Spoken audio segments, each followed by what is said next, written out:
할렐루야! 말씀과 동행한 하루에 나오신 여러분들 축복하고 환영합니다. 5월 23일 월요일 한 번도 살아보지 못한 귀한 하루가 또 시작되었습니다.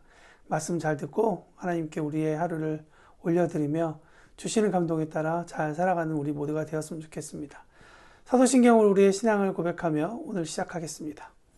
전능하사 천지를 만드신 하나님 아버지를 내가 믿사오며 그 외아들 우리 주 예수 그리스도를 믿사오니 이는 성령으로 잉태하사 동정녀 마리아에게 나시고 본디오 빌라도에게 고난을 받으사 십자가에 못 박혀 죽으시고 장사한 지 사흘 만에 죽은 자 가운데서 다시 살아나시며 하늘에 오르사 전능하신 하나님 우편에 앉아 계시다가 저리로서 산자와 죽은 자를 심판하러 오시리라.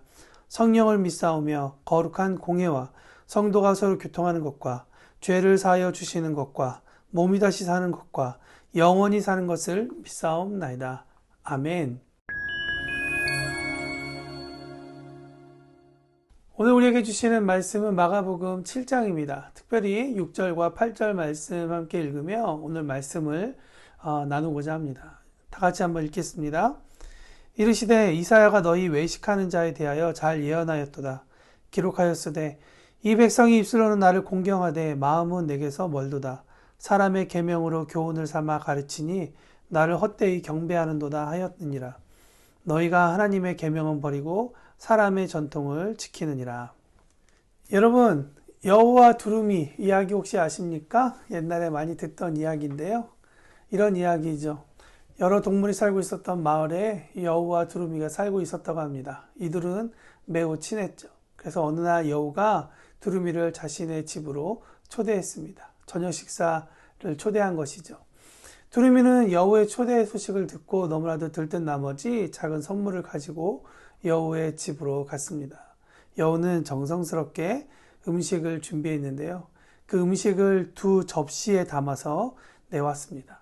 그러나 부리가 긴 두루미는 그것을 도저히 먹을 수가 없었습니다. 그래서 두루미는 쫄쫄 굶은 채 돌아오면서 여우가 자기를 골탕 먹이려고 이런 일을 했구나 라고 생각을 했습니다. 그리고 언젠가 자신도 똑같이 갚아줄 것을 다짐했습니다. 시간이 지나 이번엔 두루미가 여우를 초대했죠. 여우 또한 두루미의 식사에 초대받아서 너무나도 즐겁게 또 즐거워서 자신의 선물을 준비하여 두루미의 집에 도착했다고 합니다. 이번엔 아니나 다를까 두루미가 호리병에 음식을 담아 여우에게 내어주었죠. 주둥이가 짧아서 호리병에 있었던 음식을 먹지 못한 여우는 화가 나서 두루미에게 따졌다라는 것이 이 이야기의 전반부 또 중반부의 이야기입니다. 여러분, 식사 자리에 초대받았다라는 것은 어떤 의미가 있을까를 생각해 보는데요. 적어도 상대방을 존귀히 여긴다라는 그러한 중요한 개념이 그 안에 있다고 생각합니다. 자리에 초대하면서 상대방을 배려하지 않으면 매우 불편하고 불쾌할 수가 있을 것입니다. 그렇다고 자리를 마련한 것이 잘못된 일인가? 혹은 초대하는 행위가 잘못된 것인가? 그렇게 볼 수 있는 것은 아니죠. 오히려 여우와 두루미의 이야기를 통해 우리가 배울 수 있는 건 초대하는 상대방에 대한 존중에 빠져 있음을 보는 그런 모습. 그렇다면 우리가 훌륭한 초대, 행복한 초대, 좋은 초대가 되려면 무엇이 우선되어야 될까를 이 이야기가 우리에게 좋은 대답을 주는 것 같습니다. 초대할 상대에 대한 그런 존중일 것입니다. 오늘 마가복음 9장을 읽으면서 저는 존중이라는 단어가 상당히 많이 떠올랐습니다. 오늘 본문 내용을 보면서 함께 그 내용을 함께 나아가면 좋겠습니다. 오늘 본문에 3가지 에피소드가 있는데요. 3가지 에피소드 중에 첫 번째 등장하는 것은 예수님과 종교 지도자들, 특별히 바리새인들과 서기관들의 대화 가운데 일어난 사건입니다. 그 내용을 정리해 보면 이렇죠. 제자들이 배가 너무 고파서 그들이 부정한 손으로 떡을 먹었습니다. 그런데 예수님뿐만 아니라 제자들, 그리고 그곳에 있었던 종교 지도자들, 또 그들을 바라보고 있었던 많은 사람들이 알고 있었던 한 가지 규칙이 있었는데요.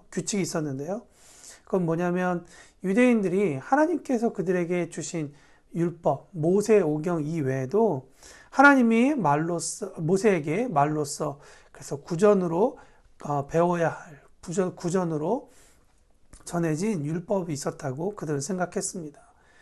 유대교에서는 성경의 율법은 원리만을 가르치기 때문에 세세하고 복잡한 현실 생활에 구체적으로 적용하기 위해서는 보다 상세한 규범이 필요하다고 생각했습니다. 그래서 남북 그 이스라엘과 유다가 망하고 난 다음에 바벨론 유배 이후에 유명한 랍비들이 고대 전승 장로들을 중심으로 해서 세세한 생활 규범들을 정비하여서 집성하기 시작했죠.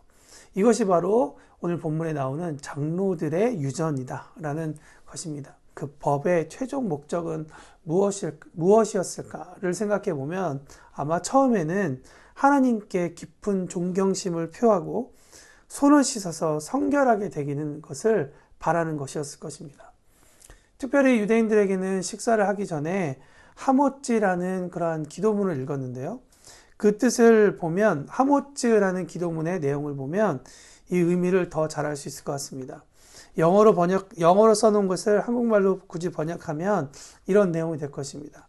이 땅이 땅을 솟아나게 하도록 일하시는 우주의 통치자 하나님 우리의 주님 송축합니다. 이런 뜻이 되는 거죠.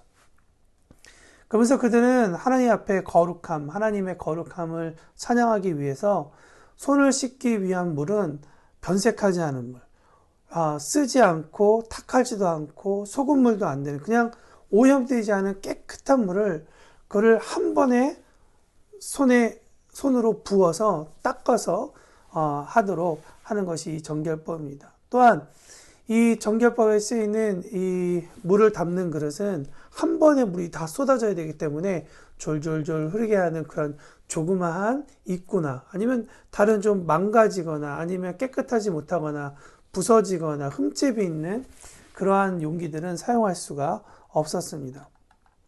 다시 말씀드리지만 이 규정은 하나님께서 율법으로 정하신 내용이 아니라 율법을 해석해서 생활에 적용해서 하나님의 뜻을 하나님을 높이고자 하는 그런 매뉴얼이었던 것이죠. 그런데 이 종교 지도자들이 오랜 시간이 걸쳐서 오늘의 그 예수님 당시에 이 율법을 지키는 자들의 모습을 보면 사람의 중심을 아시는 예수님의 말씀 가운데 그들의 율법의 장로의 유전에 대한 태도를 잘 알 수 있을 것 같습니다. 점점 시간이 지나서 이 장로들의 이 유전을 지키는 사람들은 하나님을 경외하기 위해서보다는 법을 지키는 것에 더 열심히 있었던 모양인 것 같습니다. 하나님을 사랑해서 장로의 유전을 지키는 것이 아니라 다른 목적, 다른 이유가 있었다는 것이죠. 이것을 예수님은 한 단어로 이야기하는데요. 외식이라고 이야기합니다. 6절을 다 같이 한번 읽어봅시다. 이르시되 이사야가 너희 외식하는 자에 대하여 잘 예언하였도다. 기록하였으되 이 백성이 입술로는 나를 공경하되 마음은 내게서 멀도다. 본문에서 등장하고 있는 외식이라는 단어는 맡겨진 임무에 따라 연기하는 배우라는 뜻입니다. 이 외식하는 자라고 말씀하시면서 한 번 더 설명하시죠. 6절에 입술로는 나를 공경하되 마음은 멀어진 자. 연기하는 자와 마음이 멀어진 자를 연결시키며 예수님은 설명하고 계시다는 것이죠. 겉모양은 알 수 없습니다. 누군가 나를 바라봤을 때 내가 진짜 마음을 다하고 있는지 안 하고 있는지는 속을 수 있고 속일 수 있습니다. 그러나 속마음은 하나님께 속일 수 없다는 것. 하나님은 그런 모양으로 하나님을 경배하는 이들의 모습을 보시며 그들은 헛되이 경배한다라고 말씀하십니다. 왕 앞에 머리를 숙이고 무릎은 꿇지만 속으로는 다른 모습을 하고 있다라는 것이 이 외식하는 자의 헬라어적인 그런 개념일 것입니다. 몸은 경배의 자리에 가까이 있지만 마음은 그곳으로부터 멀어져 있는 모습. 그래서 하나님의 계명은 버리고 사람들의 전통만 남은 삶을 예수님은 질책하고 있다는 것이죠. 예수님은 종교 지도자들의 열심이나 이 장로들의 유전에 대해서 무시하는 것이 아닙니다. 안타까우신 것이죠. 이와 비슷한 이야기가 사무엘상 13장에 나와 있는데요. 사무엘상 13장에 보면 겸손했던 사울이 왕이 된 지 2년 만에 이스라엘 서편과 국경을 마주하고 있었던 블레셋과의 전쟁 이야기가 기록되어 있습니다. 사실 이 전쟁은 이스라엘이 블레셋으로 침공한 것이 아니라 이스라엘 영토 게바라는 곳에 블레셋 사람들이 주도하고 있어서 그 땅을 다시 회복하기 위한 그러한 수비대를 다윗의 친구인 또 사울의 아들인 요나단이 군사 1000명으로 가가지고 그곳에 전쟁을 일으킨 것이죠. 그래서 성경에 보면 사무엘상 13장에 보면 요나단이 군사들과 함께 블레셋 사람들을 내쫓았다라고 이야기합니다. 근데 이 블레셋 사람들은 쫓겨가고 나서 끝난 것이 아니라 오히려 이스라엘과 싸우려고 군대를 모았는데 병거가 3만, 마병이 6천, 일반 군사는 해변의 모래로 표현될 만큼 많은 숫자였다는 것이죠. 1,000명으로 몰아냈는데 그보다 몇 배가 많은 그러한 군대가 이스라엘을 치려고 한다는 것이죠. 사울왕이 이런 위태한 상황 가운데 선지자 사무엘을 부르게 됩니다. 사무엘은 선지자인과 동시에 제사장이었죠. 전쟁 전에 하나님께 화목과 번제를 드리기 위해 일회, 즉 일주일을 기다리기로 합니다. 그런데 하루 이틀이 지나면서 전쟁 앞에 들려오는 소문과 상황 가운데 백성들의 모습은 매우 떨었다라고 7절에 성경은 이야기하고 있습니다. 이런 상황 가운데 7번째 날을 기다리는 동안 백성들은 점점 사울 왕에서부터 흩어지는 모습을 보고 사울은 더 이상 백성이 흩어지는 이탈을 막고 전쟁을 시작하기 위해 돌입하기 위해 다른 제사장을 불러서 번제를 드려버리는 것이죠. 그런데 번제가 마치자마자 사무엘이 도착하게 됩니다. 사무엘이 왜 이런 일이 일어났습니까? 라고 물어볼 때 사울왕은 대답하죠. 12절에 보면 이제 블레셋 사람이 나를 치러 길갈에 내려올 텐데 아직 여호와의 은혜도 구하지 않았구나 하는 생각이 들었습니다. 그래서 마음이 다급해져서 할 수 없이 번제를 드렸습니다. 라고 이야기하죠. 화려하게 제사를 드렸는데요. 그 화려하게 제사를 하나님께 드렸지만 그 사울의 제사의 결과는 무엇이었습니까? 하나님께서 받지 않으심이었다는 것이죠. 이 에피소드를 통해서 하나님께서 우리에게 주시는 메시지, 겉모양도 중요했지만 겉모양만큼이나 중요한 것은 그 마음의 중심이었다는 것이죠. 그 마음에 하나님을 경외하는 거죠. 사무엘상 13절에 선지자 사무엘이 사울에게 그 제사라고 꼭 집어서 이야기하고 있는데요. 그 제사는 아무 제사장이나 드릴 수 있는 예배가 아니라 제사가 아니라 하나님께서 모든 이스라엘에게 특별히 지도자였던 사울왕에게 알려주신 그 제사만큼은 다른 사람이 아니라 사무엘과 함께 해야 해라고 하신 그 제사였음에도 불구하고 사울왕은 자신의 어려운 상황 가운데 자신의 판단으로 그렇게 하나님의 말씀을 잃어버리고 잊어버리고 무시하고 제사를 드렸다는 것이죠. 이것이 그의 마음의 중심에 하나님을 얼마나 경외하고 있었는가를 알려주는 모습이었다는 것이죠. 저의 마음에도 여러분의 마음에도 마음으로부터 하나님을 경외하며 우리가 행동하고 있는가? 혹은 내가 심중으로는 연약하나 하나님을 경외하기에 행동을 통해 내 마음을 잡아가고 있는가? 마음의 중심이 되든 아니면 행동의 당위성이 그렇게 되든 중요한 포인트는 이것일 것입니다. 하나님을 경외함. 하나님을 인정함.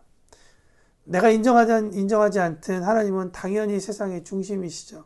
그분은 경배받고 찬양받아 합당하신 분이시죠.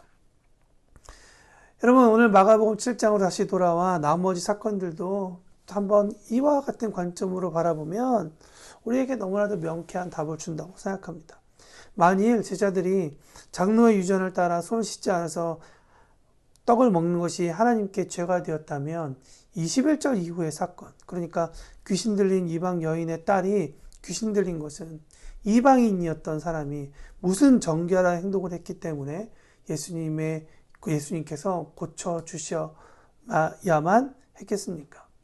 31절에 보면 이후에 말 못하는 사람이 있는데요. 여러분 아시다시피 유대인들은 장애를 갖고 나온 것은 그가 죄를 지었거나 혹은 그의 조상이 죄를 지었기 때문에 하나님으로부터 부정한 상태로 태어나게 저주받은 사람이라고 생각했습니다. 또 그 또한 무슨 정결 예식을 했기 때문에 예수님이 부정한 사람의 혀에 손을 대는, 부정한 것에 손을 대는 그러한 율법을 어기게 되는, 그를 고치시기까지 했단 말입니까? 율법을 지켜서 율법 가운데 무슨 자격이 있기 때문에 하신 것이 아니라는 것이죠. 그렇다면 우리는 한 가지 성경 말씀을 기억합니다. 마태복음 5장 17절에 나와 있는 것처럼 예수님이 율법을 다 해체하기 위해 나오신 것이 아니라 율법을 완전하게 하려고 오셨다는 것이죠. 이 예수님 말씀하신 완전하다라는 헬라어적인 의미를 보니까 완전하고 가득 차게 하고 꽉 채우고 우물을 평평하게 만들다, 완성하다라는 의미를 가지고 있다는 것이죠.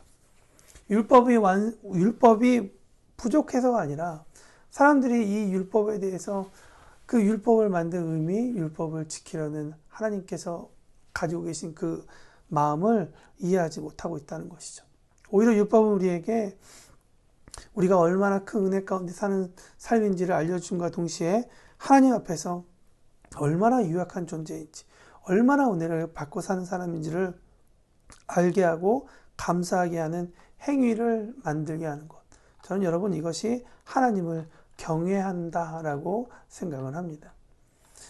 예수님께서는 우리에게 말씀하십니다. 주님의 하나님을 우리가 얼마나 존중해야 되는지, 하나님을 우리가 얼마나 경외해야 되는 것인지, 우리 삶의 모든 영역 가운데 하나님을 경외하는 일들이 점점 살아가며 우리가 잊혀지고 있지 않는가라는 생각을 해봅니다. 하나님께서 우리에게 주신 이 귀한 메시지를 오늘 기억하며 하나님을 존중하며 경외하며 우리 하루의 삶을 살아봤으면 좋겠습니다. 가게 문을 열 때나 회사에 들어갈 때나 또 사람들과 대화할 때나 하나님께서 나에게 무엇을 원하시는지, 하나님께서 이 사건을 통해 어떻게 영광 받으시려 하시는지를 우리가 기억하고 나아간다면 오히려 우리가 주님의 은혜 가운데 더 있지 않을까라는 생각이 듭니다. 하나님을 먼저 생각하는 우리의 삶이 되는 저와 여러분이 되기를 바랍니다. 오늘 말씀을 묵상하면서 하나님을 경외하는 하루 될 수 있도록 우리에게 성령의 충만함, 성령의 민감함을 허락하시고 그 민감함에 순종할 수 있도록 주님 도와주십시오. 그런 기도 해주시고요. 월요일은 매주 우리 청년들을 위해 기도하는 날입니다. 청년들 가운데 하나님의 임재하심이 또 그들의 삶 가운데 성령의 충만하심이 있게 하셔서 젊은 시절에 자기 힘을 따라 살아가는 그런 사람이 아니라 사울처럼 자기 판단대로 사는 것이 아니라 하나님의 말씀에 순종하는 힘이 일어나고 갖게 되는 우리 청년들이 될 수 있도록 해달라고 함께 기도했으면 좋겠습니다. 함께 기도하며 나아가겠습니다.